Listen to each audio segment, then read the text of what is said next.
जय जवान जय किसान जय विज्ञान। आप लोग सुने हैं, बहुत सुंदर वाणी है। लाल बहादुर शास्त्री ने कहा है, जय जवान। आज देश की रक्षा जवान से होता है। यदि देश की रक्षा जवान युवक नहीं करेगा तो फिर आप रात में जो नींद भर सोते हैं ना, तो फिर सो नहीं पाइएगा। वो जवान का देन है जो भर रात आप नींद में सोते हैं। विचार कीजिए, आज हिंदुस्तान में मुसलमान की बहू बेटी हो कि हिंदू की बहू बेटी हो कि ईसाई सिख का बहू बेटी हो, वहां चीन के बॉर्डर पर, पाकिस्तान के बॉर्डर पर, बांग्लादेश के बॉर्डर पर आज हमारे देश के नवयुवक गोली खा रहा है सीना में, तब आप भर दिन बढ़िया से कमाते हैं और रात में बीवी बच्चा के साथ आनंद से भक्ति भजन करते हुए भर पेट खा करके गहरी नींद में सो जाते हैं और सो करके सुबह में जगते हैं तो परमात्मा भगवान अल्लाह का नाम लेते हैं। वह जवान का देन है। इसलिए लाल बहादुर शास्त्री जी कहते हैं, जय जवान जय किसान जय विज्ञान। विचार कीजिएगा, जय किसान उन्होंने क्यों कहा? क्योंकि किसान ही राष्ट्रपति का पेट भरता है, किसान ही प्रधानमंत्री का पेट भरता है, किसान ही वैज्ञानिक का भी पेट भरता है, किसान ही साधु महात्मा का पेट भरता है, किसान ही छोटे छोटे बच्चा को पेट भरता है, किसान ही मास्टर को पेट भरता है, किसान ही विद्यार्थियों को पेट भरता है, किसान सबको अन्न देता है। इसलिए किसान भी पूजा के योग्य होता है। हमारे कहने का भाव है, जय जवान जय किसान जय विज्ञान। आज विज्ञान देखिए कितना बढ़िया बढ़िया साधन दिया है? आप फोन लगाते हैं अमेरिका, 2 सेकंड लगता है अमेरिका बात करने में। किसका दिन है? विज्ञान का, है ना? आपका बेटा रहता है इंग्लैंड में, रूस में, ब्रिटेन में, जापान में, थाईलैंड में, है? आप यहां से मोबाइल लगाते हैं, सेकंड में धर लेता है, तुरंत सब समाचार बुझ लेते हैं। ये किसका देन है? ये विज्ञान का देन है। आप 2 दिन में दिल्ली पहुंचते हैं, 4 दिन में पंजाब पहुंचते हैं। अब पैदल चलिए तो 5 महीना में पहुंचिएगा, वो बीमार पड़ जाइएगा। ये एरोप्लेन से जाइए तो 1 घंटा में पंजाब, 2 दिन में अमेरिका, 1 दिन में अमेरिका। ये एरोप्लेन किसने बनाया? जहाज किसने बनाया? विज्ञान बनाया। इसलिए विज्ञान भी पूजा के योग्य है, विज्ञान भी वरदान के योग्य है। इसलिए लाल बहादुर शास्त्री जी ने कहा, जय जवान जय किसान जय विज्ञान। और अटल बिहारी वाजपेयी ने इसको सुधारा, उसने भी कहा, जय भगवान। यानी जब विज्ञान जहां हार जाए, जहां इंसान हार जाए, जहां विज्ञान की बुद्धि समाप्त हो गई है, जहां इंसान की बुद्धि समाप्त हो जाती है, वहां पर अंतिम स्टॉपेज है भगवान। जाने भगवान मतलब जाने महापुरुष की शक्ति, जाने संत की शक्ति, जाने सदगुरु की शक्ति। अब इसे संत महात्मा सदगुरु ही रक्षा कर सकते हैं। विचार कीजिए, जहां मानवीय शक्ति फैल है वहां गॉड की शक्ति काम में आता है, वहां गुरु की शक्ति काम में आता है। डॉक्टर किसी पेशेंट का इलाज करता है और बार बार पेशेंट के पीछे रहने वाले क्या करते हैं? डॉक्टर साहब, पैसा जितना खर्चा हो जाए हम देंगे, लेकिन मेरे बाबूजी को बचा लीजिए, मेरी जवान बेटी को बचा लीजिए, मेरे बेटे को बचा लीजिए, पैसा जो लग जाए। और डॉक्टर साहब कहते हैं कि मैं तो प्रयास ही करता हूं। और देखिए, डॉक्टर 70 बोतल पानी चढ़ाता है, चढ़ाते चढ़ाते, टेबलेट सुई देते देते, बोतल पिलाते पिलाते वो लड़का जिंदा हो जाता है, जो लाश बन जाता, जो कल चल के वह बांस मिट्टी में जल जाता, कल चल के वह कब्रिस्तान में उसको मिट्टी पड़ता, उसको डॉक्टर अपने दिमाग से बचाते बचाते बचा लेता है। इसको कहा जाता है जय विज्ञान। विज्ञान ने ऐसा ऐसा चीज का खोज किया है कि आदमी बीमार भी पड़ता है तो आदमी ठीक भी हो जाता है। बड़ी बड़ी बीमारी को ठीक कर देता है विज्ञान। इसलिए विज्ञान की बहुत बड़ी खूबी है। विज्ञान भी वरदान के योग है, विज्ञान को भी नमन करना चाहिए। मैं धन्यवाद देता हूं नील आर्मस्ट्रांग वैज्ञानिक का नाम है, जो दक्षिण अमेरिका में जन्म लिया और वो चंद्रमा पर चढ़े थे फर्स्ट बार में। उसी का नाम है इतिहास की पन्ना में।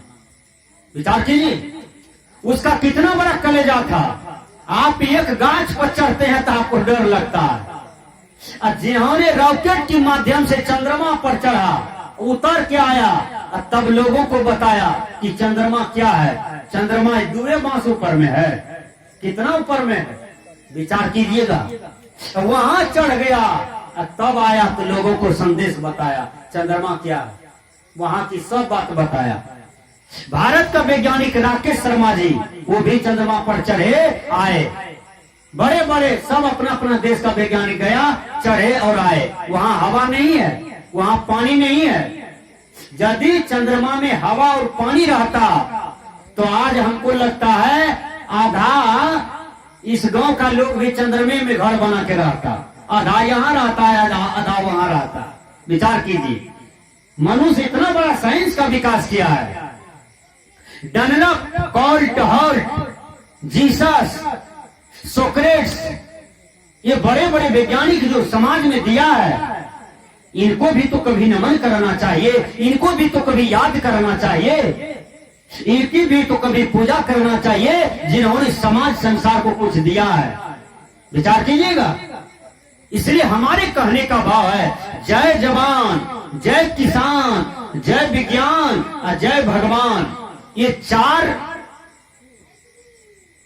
बात जो हमारे समाज में महापुरुष रखे हैं, उन पूर्वाचार्यों को बहुत बहुत धन्यवाद, उन महामानवों को बहुत बहुत धन्यवाद, जिन्होंने 4 बात को बता करके मानव समाज को बहुत अभय दान दिया है। इसलिए मेरे भाइयों बहनों जगो, जय जवान। इस जवान को भी याद करें, अपने घर में एक एक फौजी को भी जन्म देने का प्रयास करें, अपने घर में सुंदर पुत्र को जन्म दें। कल भारत माता की रक्षा करेंगे, कल देश पर कोई आफत आएगा, देश पर कोई समस्या आएगा, देश पर कोई दुश्मन आंख दिखाएगा तो उस दुश्मन का आंख निकाल लेगा। ये दम होना चाहिए आपके बेटा के अंदर में, आपके पुत्र के अंदर में। इतना बढ़िया लक्ष्य बना दीजिए अपने पुत्र को। देख लीजिए लक्ष्मण से ज्यादा वीर हुआ लव कुश, हुआ ना? भारत से भी ज्यादा वीर हुआ लव कुश। सुग्रीव से, हनुमान जी से भी ज्यादा वीर हुआ लव कुश, हुआ ना? शत्रुघ्न से भी ज्यादा वीर हुआ लव कुश। छोटा छोटा बच्चा आखिर कितना बढ़िया गुरुकुल में रहा और कितना बढ़िया शिक्षा दिया माँ सीता, जो इतना छोटा छोटा बच्चा सबको मार करके धराशाही कर दिया, सबको बेहोश करके सुला दिया। विचार कीजिए यार, छोटा छोटा बच्चा को कहिए सत्संग में बैठने के लिए वो नहीं बैठता है। वो बच्चा को टच वाला मोबाइल दे दीजिए तो इंग्लैंड से लेकर के अफ्रीका तक निकाल के आपको दिखा देगा, लेकिन वो बच्चा सत्संग की एक शब्द सुनने के लिए तैयार नहीं है। फिल्म सुनेगा, चित्रहार सुनेगा, गलत गलत बात सुनेगा, गलत गलत गाना सुनेगा, लेकिन वह बच्चा अच्छा संस्कार धारण करने के लिए तैयार नहीं है। अल्लाह उधर का नाच भर रात देखेगा पूरे परिवार, लेकिन अच्छा शिष्टाचार, अच्छा विचार धारण नहीं करता है। क्यों? क्योंकि माता पिता का खतियाने गड़बड़ है, इसलिए बच्चा का भी खतियान गड़बड़ है। विचार कीजिए, एक आदमी जा रहा था रास्ते से, एक जवान लड़का लघु शंका कर रहा था, 5 मिनट कर रहा था, और वो 5000 वाला फुल पैंट पहना था, वो जा रहा था, उसको छिट्टा पड़ गया। वो कहता है रे खड़ा खड़ कहने लघु शंका करे जी, छिट्टा पड़ ले हमरा। कल के पड़ला तो हम की करब तोरा, कल के बैठ के किया न करे जी, कल के जाए छो तोहर दादा कहबो किया छिट्टा पड़ेली, कल के जान कह दिया। अब वो लड़का तो दादा को जानता था, रात दिन दादा को मुका मारता था, दादा से पैसा लेता था, और रात दिन में गुटखा पुड़िया खाता था। तो दादा के शक्ति तो पोता जानता था, करके जान कह दिया कि क्या लेते। क्यों? दादा जो गांजा पीता था तो पोते गांजा सुलगाता था। दादा जो बीड़ी पीता था, दादा बीड़ी पहले पोता पी जाता था तब दादा को देता था। वो आदमी सोचा कि दादा को कहेंगे तो पोता को समझाएगा, पोता को सुधारेगा, पोता को मारेगा। और दादा को कहने के लिए चला गया तो दादा 2 मंजिला पर से खड़े खड़ लघु शंका कर रहा था।